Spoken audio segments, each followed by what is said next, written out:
Friends, welcome back to your own channel RJ Madhura. बहुत बहुत स्वागत है दिल से आपका आपके खुद के चैनल पे। फ्रेंड्स, आपने ये नोट किया है कि आपकी फैमिली में या रिलेटिव में कोई ऐसा व्यक्ति है जो आपसे बहुत ही झल्लाते हैं, बहुत ही खुन्नस खाते हैं और कहीं ना कहीं अपनी लाइफ की जो भी उनके हालात हैं, जो भी उनके साथ गलत हुआ है या हो रहा है, उसके लिए आपको जिम्मेदार ठहराते हैं। इसकी वजह क्या है, आइए देखते हैं आज की रीडिंग में। क्या सच में आप ही जिम्मेदार हैं इस इंसान के जो प्रगति नहीं हो रही या उसकी लाइफ में जो इश्यूज हैं उसके लिए? क्या आप ही जिम्मेदार हैं या कुछ और ही वजह है? देखते हैं आज की इस रीडिंग में। होता है कई बार एक ही फैमिली के दो जो होते हैं पर्सन, उनमें आपस में खटपट रहती है किसी भी वजह से। तो कई बार जब कोई आपसे बहुत लड़ता रहता है तो आपको कहीं ना कहीं ये लगने लग जाता है, क्या मैं ही सच में जिम्मेदार हूँ इस इंसान के साथ जो हो रहा है? तो एक बात तो आप समझ लें, आप इसके लिए जिम्मेदार नहीं है। तो फिर कौन है? तो फ्रेंड्स, ये जो रीडिंग है ना, ज़्यादातर सिबलिंग्स या फिर आपके जो क्लोज रिलेटिव्स है उसमें आपको बहुत रिजोनेट करेगी। आप देखिए, बहुत ही ऑलमोस्ट सेम एज के हैं, जैसे आप दोनों ऑलमोस्ट सेम एज के हैं, एक ही फैमिली के हैं, एक ही मतलब समाज के या मतलब रिलेटिव्स हैं, बहुत क्लोज हैं आप लोग, मतलब कॉमन रिलेटिव शेयर करते होंगे, कुछ ऐसा होगा, तब आपको ये रीडिंग बहुत ज़्यादा रिजोनेट करेगी। तो एक्चुअली ना कहीं गलती आपकी थी ही नहीं। इनको जो ये जो आपको दोषी ठहरा रहे हैं ना, ये गलती एक्चुअली आपकी फैमिली के बड़ों की है, जिन्होंने आपके साथ कॉन्स्टेंटली इनको कंपेयर किया। कई फैमिलीज में ये होता रहता है कि या रिलेटिव्स में ऐसा चलता रहता है। हाँ, कॉलीग्स भी हो सकते हैं आप, ये भी एक पॉसिबिलिटी है कि उनके साथ आपको कांस्टेंट कंपेयर किया जाता है। जनरल रीडिंग है, तो कहाँ ये रिजोनेट होगी ये आपको समझना है, किस रिलेशन में रिजोनेट हो रही है आपको। इस पर्सन को दूसरों के लिए, मतलब दूसरों के जो किए गए अन्याय है ना फ्रेंड्स, उसके जो फ्रस्ट्रेशंस है वो निकालने के लिए इनको कोई रास्ता चाहिए, कोसने के लिए कोई टारगेट चाहिए, और कहीं ना कहीं इन्होंने आपको वो टारगेट बना दिया है। जो भी इनको गुस्सा आता है वो फ्रस्ट्रेशन आप पर निकालते हैं, जो भी इनको फ्रस्ट्रेशन आती है वो आप पर निकालते हैं, और कहीं ना कहीं आपको दोषी ठहराते रहते हैं कि तेरी वजह से ऐसा हुआ, तेरी वजह से वैसा हुआ। मतलब एक फैमिली में आमतौर पे देखा जाता है, रिश्तेदारों में, वर्क प्लेस पे, स्कूल्स में, कॉलेजेस में देखा जाता है कि किसी एक स्टूडेंट को, जैसे 3 इडियट्स में आपने देखा, वो तीनों के साथ जैसा व्यवहार होता था और वो जो रट्टू था, जो रट रट के आता था, उसको ज़्यादा इज्जत मिलती थी।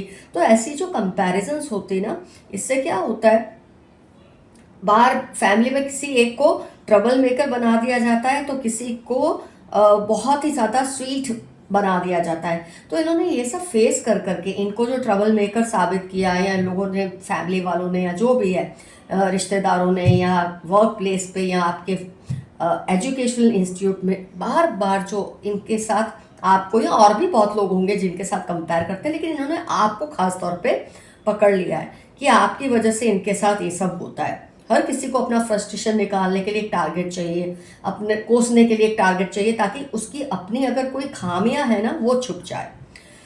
शायद आज भी ये आपसे कम कामयाब हो लाइफ में, उतना आप जितना प्यार आपको मिलता है, रिस्पेक्ट या जो प्रॉस्पेरिटी इन आपको मिली है, इनको नसीब नहीं हुई है।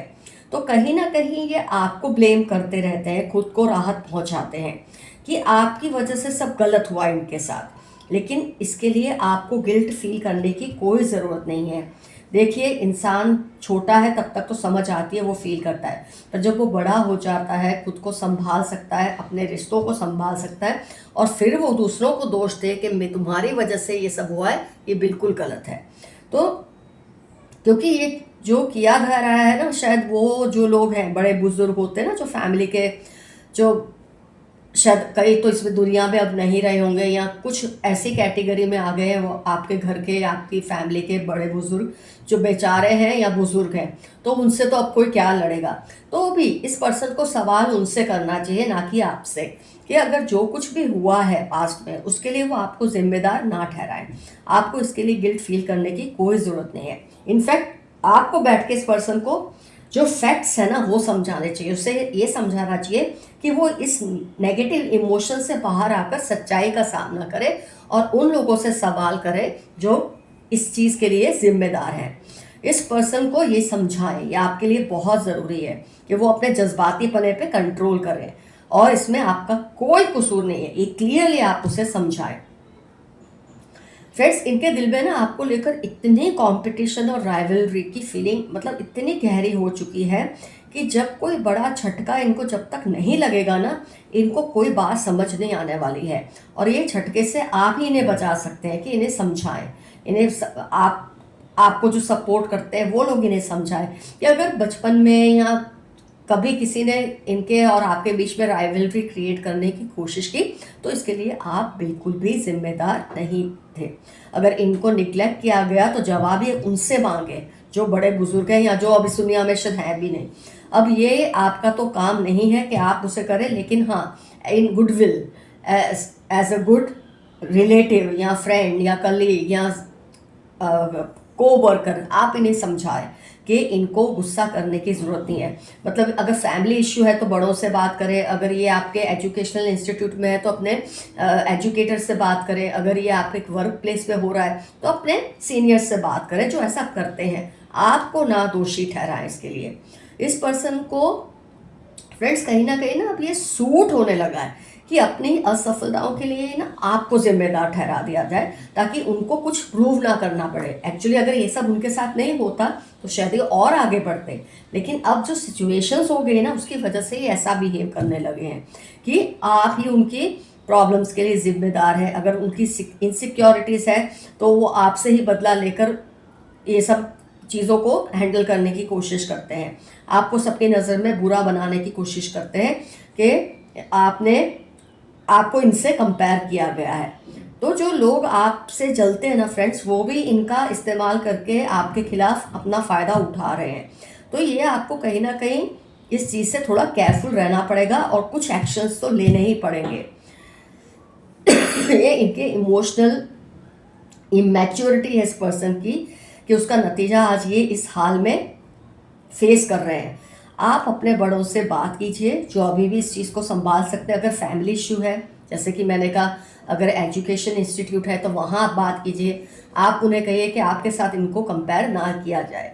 ये सब आपको ही स्टेप लेना पड़ेगा क्योंकि ये तो बावरे हो चुके हैं और इसमें इनका भी ऐसे मैं देखूँ तो बहुत बड़ा दोष नहीं है। इंसान को कांस्टेंट कंपैरिजन करते रहने से उसका दिमागी और दिल का हाल ऐसा हो सकता है। पर एक बात है जिसके लिए आप जिम्मेदार नहीं है, उसकी सज़ा आपको नहीं मिलनी चाहिए। तो फ्रेंड्स, आप एक चीज़ कर सकते हैं जो आपके बस में, जैसे कि मैंने कहा, बात करें उन लोगों से जो जीवित हैं जिनसे आप कर सकते हैं। अब जो इस दुनिया में नहीं है तो उन एंसेस्टर से आप प्रे कीजिए कि इस इंसान को ऐसी ये जो विकार जो बुद्धि हो चुकी है ना उनकी, उसमें से उनको मुक्त करें, उनको अक्ल दें। आप रेगुलर प्रे करेंगे ना कि इसके लिए आपके लिए भी अच्छा है कि ये इंसान आपका दुश्मन ना रहे। ये आपसे दुश्मनी निभा रहा है बहुत ही शिद्दत से, तो इसके लिए आपको ही स्टेप लेना पड़ेगा क्योंकि इसका दिमाग तो नहीं चल रहा है। तो यहाँ मैं आपको एफर्मेशन दूंगी, I pray for your wellness. मैं तुम्हारी मानसिक सेहत के लिए बहुत दुआएं करता हूँ या करती हूँ। ये आपका एफर्मेशन आज की रीडिंग को लेकर रहेगा। तो आप बिल्कुल गिल्ट ना फील करें, इसमें आपका कोई दोष नहीं है। ये दोष उन लोगों का है जिन्होंने ऐसे सब ड्रामे करते हैं कंपैरिजन कर करके दूसरों के साथ। आइए यूनिवर्स के मैसेजेस देख लेते हैं। आज थोड़ा कम मैसेजेस मैं इसलिए देखूंगी कि आज मैं एक सवाल का जवाब देने वाली हूँ जो मेरे व्यूअर उन्होंने 2-3 बार मुझे ईमेल भी की है, कमेंट सेक्शन में भी पूछा है, पर इतना लंबा जवाब मैं लिख नहीं सकती। तो मैंने सोचा क्यों ना मैं उसको वर्बली यहाँ बोलूँ ताकि बहुत से लोगों का अगर ये मसला है तो सॉल्व हो जाए। अपनी अचीवमेंट्स को सेलिब्रेट करें जो आपको प्यार करते हैं उनके साथ, ना कि जो आपसे जलते हैं। डिपेंडेबल फ्रेंड अराउंड यू, आपके आसपास कोई आपका दोस्त है जो आपको बहुत ट्रस्ट करता है और आप उस पर ट्रस्ट कर सकते हैं। A cunning couple around you, relative या नेबर कोई कनिंग कपल आपके आसपास हो सकते हैं, ध्यान रखिए। किसी भी बात पर ट्रस्ट करने से पहले सेकंड ओपिनियन ज़रूर लें। तो किसी की भी बात पर इजीली मत ट्रस्ट कीजिए। और फ्रेंड्स, ये पॉइंट से ना मुझे एक बात समझ आ रही है, कई रिलेटिव्स या नेबर्स या लोग ऐसे होते हैं कि जानबूझकर दो लोगों को आपस में कंपेयर करके उनमें फुट पड़वाते हैं। ऐसा भी ज़रूरी नहीं है कि वो आपको बहुत ही बड़ा समझते हैं और उनको छोटा, लेकिन ऐसा करके ये दो लोगों के बीच में दोस्ती या रिश्तेदारी नहीं रहने देना चाहते। उसके लिए कोई कपल रिस्पॉन्सिबल है, जो रिलेटिव हो सकता है या आपका नेबर। कभी भी किसी की बात पर ट्रस्ट करने से पहले सेकंड ओपिनियन ज़रूर लें। एकदम से किसी की बात पर ट्रस्ट मत करें। फिर से रिपीट हुआ, जेलस फ्रेंड, नेबर, कलीग, कोई है जो आपके और इस पर्सन में फुट पड़वा रहा है जानबूझ के, आपको उनसे बेहतर बोल बोल कर उसके दिल में नफरत आपके लिए पैदा कर रहे हैं। He she wants to improve relationship with you, कोई आपसे अपना रिलेशन इम्प्रूव करना चाहते हैं। अपने वर्ड सोच कर बोले, कोई इनका गलत मतलब ना निकाल ले। आप अपने शौक को पूरा करें, अपनी हैप्पीनेस का गला ना घोटे। They live near your house on rent, कोई आपके घर के आसपास रेंट पे रहते हैं जिसके बारे में आप जानना चाहते हैं। ये लोग आपको स्पॉइल करना चाहते हैं, बी केयरफुल, कुछ है जो आपका नाम खराब करना चाहते हैं, तो आप ज़रा केयरफुल रहिए। फ्रेंड्स, एक मिनट, ये कुछ कार्ड्स हैं।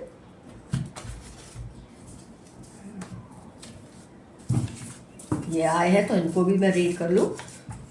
Don't feel sad, broken, all shall be fine. अगर आपको किसी भी वजह से ऐसा महसूस होता है कि आपका दिल खराब है, ये जो केस आपके साथ हो रहा है, तो इसमें से आप बाहर आ जाएंगे। They think you are very proud of yourself, किसी को ऐसा वहम है कि आपको खुद पे बहुत घमंड है, लेकिन ये आपका आत्मविश्वास है। टॉक्सिक फ्रेंड और कलीग, मैंने अभी अभी आपको रीडिंग में कहा, ये कोई दोस्त, कलीग, कोई भी हो सकते हैं जो आपको जानबूझ के दूसरों से कंपेयर करते हैं ताकि आपके रिलेशन उनसे बिगड़े हुए रहे। आपको इसके लिए कोई ना कोई स्टेप उठाना पड़ेगा।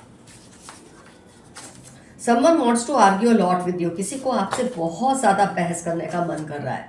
Those who wish bad for you will be punished. 3/8/21 Saturday इनकी लाइफ के इंपॉर्टेंट टर्म्स हैं जो आपके लिए बुरा चाह रहे हैं।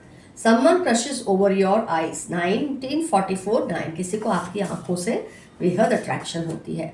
आपकी इमेज को खराब करने की कोशिश फेल हो रही है, या आपकी इमेज को बिगाड़ना चाहते हैं लेकिन बिगाड़ नहीं पा रहे। मार्च, जुलाई, अगस्त, नवंबर, CHLRJ इनकी लाइफ के इंपॉर्टेंट टर्म्स हैं जिनके बारे में आप सोच रहे हैं। Carrying lady and a boy, आपके आसपास कोई कैरिंग लेडी और एक लड़का है जो आपकी बहुत परवाह करते हैं और आपके साथ जो भी गलत हो रहा है उसके बारे में ये फील करते हैं। आपकी एनर्जी प्योरली डिवाइन है, यू आर ब्लेस्ड, आपकी जो एनर्जी है बहुत ही हाई वाइब्रेशन में है और आप ब्लेस्ड है। God loves you a lot. 38/11/4 आपकी लाइफ के इंपॉर्टेंट टर्म्स हो सकते हैं, तो बिल्कुल मत सोचिए कि जो प्रॉब्लम आप फेस कर रहे हैं उसका कोई सॉल्यूशन नहीं है, सॉल्यूशन ज़रूर निकलेगा। पास्ट लाइफ कनेक्शन हो सकता है जिसके साथ आपका ये सब चल रहा है ना, ये कंपैरिजन, ये सब कोई पास्ट लाइफ कनेक्शन है, कोई कार्मिक आपके रिलेशन है इस पर्सन के साथ। TU81645 आपकी या इनकी लाइफ के इंपॉर्टेंट टर्म्स हो सकते हैं। Long distance relationship could be the reason. मेरे कुछ व्यूअर्स का शायद किसी से लॉन्ग डिस्टेंस रिलेशन है, इसलिए उसमें बहुत इश्यूज आ रहे हैं, ये भी सॉल्व हो सकता है। कोई आपसे सेक्सुअली अट्रैक्टेड है, किसी को आपसे बहुत ज़्यादा सेक्सुअल अट्रैक्शन है। की पेशेंस। 14/18/31 थर्सडे आपकी लाइफ के इंपॉर्टेंट टर्म्स है और आपके लिए मैसेज है, सब्र रखें, सब ठीक हो जाएगा। Creating problems in your family, ये देखिए जो आपसे कंपेयर करते रहते हैं इस पर्सन को, ये फैमिली में प्रॉब्लम क्रिएट करने के लिए ही करते हैं। They are not able to decide about you cause someone is influencing them negatively. कोई चाहता है कि वो आपकी तरफ दोस्ती का हाथ बढ़ाए, लेकिन कोई उनको इतना नेगेटिवली इन्फ्लुएंस कर रहा है कि वो समझ नहीं पा रहे। Scar on face. 8/4/22/17 है आपके या किसी के चेहरे पे जिसके बारे में हम रीडिंग कर रहे हैं, जो कंपैरिजन आपसे करते रहते हैं, शायद उसके बारे में ये पहचान है। उसके चेहरे पे या तो कोई चोट का निशान है या तिल है या कुछ भी टैटू कुछ भी है। You will meet your old friend और एन एक्स। PVW सेजिटेरियस में आपकी या उनकी लाइफ पे इंपॉर्टेंट टर्म्स है, आपके एक्स के या कोई दोस्त के। Their eyes are on your money. 5/24/70 नवंबर इनकी लाइफ के इंपॉर्टेंट टर्म्स है, इनकी नज़रें हमेशा आपके पैसे पे रहती है। फ्रेंड्स, अब आते हैं हम उस क्वेश्चन पे। फिर मैं डाइस भी निकालूंगी, नेम्स भी निकालूंगी, डेट्स भी निकालूंगी, लेकिन पहले मैं ये क्वेश्चन का जवाब दे दूँ, बहुत इंपॉर्टेंट है। किसी को बहुत ही ये चीज़ समझ नहीं आ रही है मेरे एक व्यूअर को कि क्या काली नज़र होती है। तो फ्रेंड्स देखिए, जब आप कहीं ट्रैवल कर रहे होते हैं या खड़े होते हैं या बैठे होते हैं, कोई आपके आसपास आके बैठ जाता है, तो आप कैसे अपने आप को ना श्रिंक कर लेते हैं, आपको अच्छा नहीं लगता। क्योंकि अब वो जगह आप बस में बैठे हैं, ट्रेन में बैठे हैं, प्लेन में बैठे हैं, तो वो तो हर कोई बैठेगा वहाँ के, लेकिन फिर भी किसी के बैठने से जो आप थोड़ा हट जाते हैं, क्योंकि आपकी जो पर्सनल एक स्पेस है, एक तो पब्लिक स्पेस तो है ही, उसमें एक आपकी पर्सनल स्पेस होती है, एक आपकी ऑरा की रीच होती है, जिसमें अगर किसी और की एनर्जी टकराए तो आपको अच्छा नहीं लगता।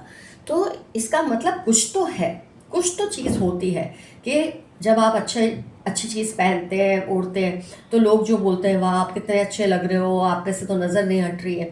उसके बाद जैसे कुछ ना कुछ अगर ऐसा हो जाता है जो ठीक ना हो, तो आपको कहीं ना कहीं माइंड में ये बात आ ही जाती है कि हाँ इन्होंने ऐसा कहा था ना, इसलिए शायद ये सब हुआ है। तो मैं ये तो नहीं कहूँगी काली नज़र या कैसी भी नज़र, लेकिन हाँ आपकी जो पर्सनल एक ऑरा स्पेस है उसमें कोई दखल अंदाजी, किसी और की एनर्जी टकराती है तो आपको अच्छा नहीं लगता। तो कुछ तो चीज़ होती है, नहीं तो क्यों लोग ऐसे श्रिंक हो जाते हैं। आपको किसी का अपने बहुत पास आना अच्छा नहीं लगता, थ्रेटन्ड फील होता है। तो ये सब चीज़ें वर्क तो करती हैं। देखो आप मानो या ना मानो, ये एग्जिस्ट करती हैं। अब जैसे मैं आपको एक और एग्जांपल दूँ, अगर आप ग्राउंड फ्लोर पे रहते हैं, first second floor third floor तक रहते हैं किसी बिल्डिंग में, तो मच्छर मक्खी ये सब आपके रूम घर में आएंगे। इसके लिए आपको बहुत चीज़ें जलानी पड़ती हैं ताकि वो ना आए। लेकिन अगर आप सीधे 20वें माले पे रहते हैं, 25वें माले पे रहते हैं बिल्डिंग के, तो वहाँ कोई मच्छर या मक्खी नहीं आएगा, क्योंकि आपकी जो एक पोजीशन है ना बहुत ऊपर चली गई है। बस यही नज़र में भी अप्लाई करता है। जब तक आपकी ऑरा वीक हो या आप बहुत ही कॉन्शियस हो अपने ऑरा के लिए, तो जल्दी असर हो जाता है। तो जैसे जैसे आप अपने ऑरा पे काम करते हैं, अपने ऊपर वर्क करते हैं, अपने आप को स्ट्रॉन्ग बनाते रहते हैं, तो जितना आप अपने आप को स्ट्रॉन्ग बनाते रहेंगे, किसी की नज़र जैसे मक्खी या मच्छर होता ना, जैसे नीचे की बिल्डिंग फ्लोर पे ज़्यादा होते हैं, ऊपर कम होते हैं, तो जैसे जैसे आपके वाइब्रेशंस ऊपर जाएंगे, ये चीज़ें आपको असर करना बंद कर देगी, क्योंकि ऐसे लोग आपके आसपास फटकते ही नहीं हैं। आपकी जो एक एक आपका जो उठना बैठना है, मिलना जुलना है, जितने जितने आप हाई वाइब्रेशंस में जाते हैं, ऐसे लोगों के साथ ही ज़्यादातर रहता है जो आपको इस तरह से डिस्टर्ब नहीं कर पाते। तो फ्रेंड्स ये चीज़ें होती हैं। अब इसको आप किस नज़र से लेते हैं, बात आपके नज़रिए पे है। जैसे कि मैंने बताया, अगर आप किसी से श्रिंक हो जाते हैं, टच करना आपको अच्छा नहीं लगता, तो कहीं ना कहीं आपको कोई आपको कितना गले लगा ले, टच कर ले, आपको कोई फ़र्क नहीं पड़ता, क्योंकि उनकी ऑरा और आपकी ऑरा में एकदम सिमिलैरिटी है। तो जो वीक ऑरा के लोग हैं, जब वो स्ट्रॉन्ग ऑरा के अंदर आने की कोशिश करते हैं, तो स्ट्रॉन्ग ऑरा को डिस्टर्बेंस होती है, क्योंकि वो शेयर नहीं करना चाहता अपनी एनर्जी को। तो बस इसी को काली या कोई भी नज़र का नाम दे दिया जाता है। तो जैसे जैसे आप स्ट्रॉन्ग होंगे, मेडिटेट करेंगे, अपने आप को एफर्मेशंस देंगे, स्ट्रॉन्ग बनाएंगे, अपने आप को हाई वाइब्रेशंस में ले जाएंगे, ये मक्खी और मच्छर आपका कुछ नहीं बिगाड़ पाएंगे। फिर आप चाहे कुछ पहनो या ना पहनो। तो फ्रेंड्स यही चीज़ मुझे आपको बतानी थी, मेरे एक व्यूअर का सवाल था। होपफुली बहुत लोगों को इससे हेल्प मिली होगी इस जवाब से। आइए अब अपने कुछ रीडिंग से रिलेटेड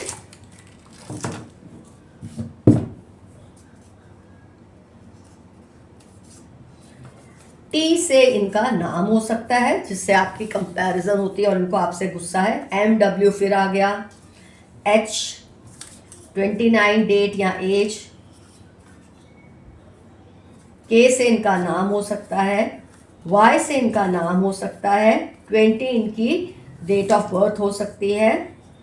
L से नाम हो सकता है। Q भी बहुत रिपीट होता है, Q और K मैं ऑलमोस्ट सिमिलर ही मानती हूँ, रिपीट हो रहा है, ध्यान दीजिए। P से नाम हो सकता है। 6 या 9 से हो सकता है, इनकी डेट हो सकती है, फिर से रिपीट हुआ।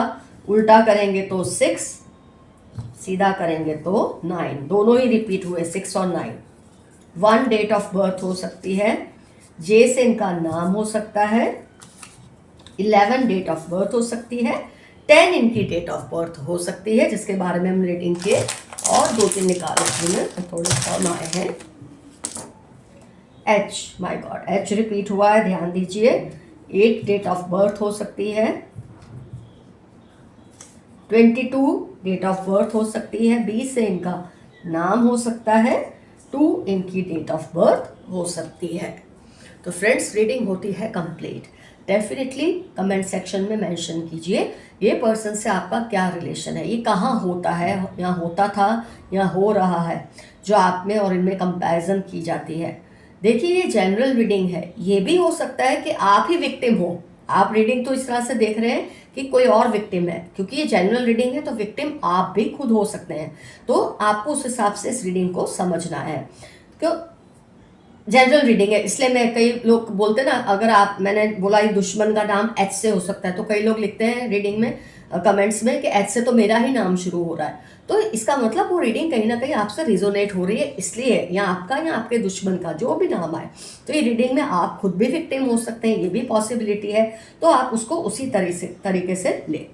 तो ज़रूर मेंशन कीजिए कौन है ये पर्सन, ये कहाँ हो रहा है, फैमिली में हो रहा है, वर्क प्लेस पे हो रहा है, या कोई एजुकेशनल इंस्टीट्यूट में हो रहा है, या रिलेटिव्स में हो रहा है। ये ज़रूर मेंशन कीजिए। और इनसे आपका रिश्ता क्या है, क्या आप लोग सिबलिंग्स हैं, क्या आप लोग दोस्त हैं, क्या आप लोग कलीग्स हैं, क्या आप साथ पढ़ते हैं, जो भी है डेफिनेटली मेंशन कीजिए। और जैसे कि मैंने कहा, इनकी मुक्ति के लिए, इमोशनल मुक्ति के लिए आप अपने एंसेस्टर्स से प्रे कीजिए कि इनको सद्बुद्धि दे। और अगर आपके दिल में कोई भी ऐसे सवाल आते हैं ना फ्रेंड्स, जैसे आज मैंने ईविल आई के बारे में आपको बताया, कोई भी क्वेश्चन आपके दिल में आता है, आप ज़रूर कमेंट सेक्शन में लिखिए। तो मैं जब भी पॉसिबल होगा, जब ऐसे बहुत सारे क्वेश्चन इकट्ठे होते हैं, तो फिर मैं उनका आंसर दे देती हूँ, ताकि बहुत लोगों को इससे हेल्प मिले। तो love you all, see you soon, your friend Madhura, stay safe and stay healthy, bye bye.